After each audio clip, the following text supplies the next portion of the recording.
Aller là où Google Street View ne va pas, voilà le pari ambitieux de deux jeunes ingénieurs bretons. Contrairement aux géants américains, leur projet OpenPath View propose des images libres de droit, accessibles à tous.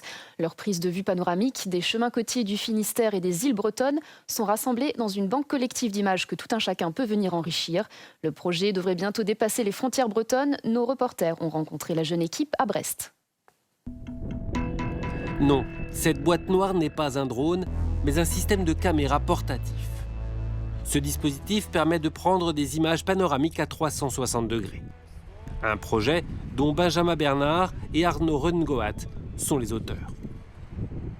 Donc l'idée du projet elle est venue d'un constat très simple. Le lieu que vous voyez ici, en fait, la pointe Saint-Mathieu, on s'est rendu compte, comme beaucoup d'autres lieux, toutes les îles ou autres, on s'est rendu compte qu'ils n'étaient pas couverts par le service Street View de Google.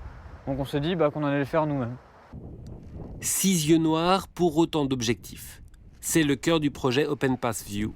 Ce prototype d'à peine 4,5 kg est piloté par un ordinateur portable qui communique sans fil avec l'appareil photo à l'intérieur de ce sac noir. Benjamin conçoit lui-même les différentes pièces, par exemple ce boîtier. Ensuite, l'imprimante 3D prend le relais.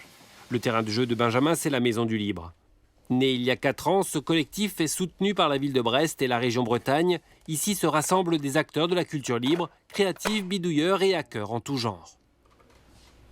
Détourner, c'est le sens noble du terme hacking. Là, par exemple, sur l'armature du sac à dos, ça, du coup, c'est des harnais de jardinage, d'outils professionnels de jardinage, que du coup, on utilise pour supporter le mât. On est dans un monde où on a besoin de se réapproprier la technologie. Il ne s'agit pas de revendre, il s'agit simplement de montrer aux grosses corporations type Google, d'autres, Microsoft, qu'il y a une richesse à Brest et en France et ailleurs d'ailleurs, parce qu'on a la faculté de se réapproprier certains usages, certaines technologies et de montrer des alternatives.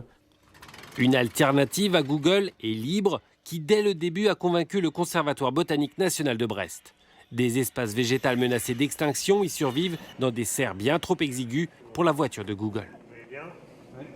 Pour essayer de sensibiliser les gens à la préservation du patrimoine végétal.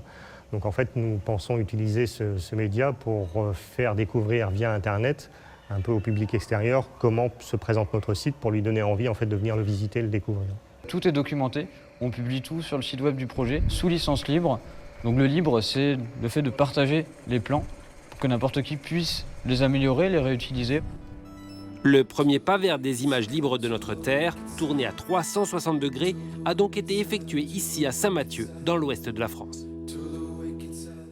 Imaginez le Festival d'Avignon avec 2 fois plus de spectacles.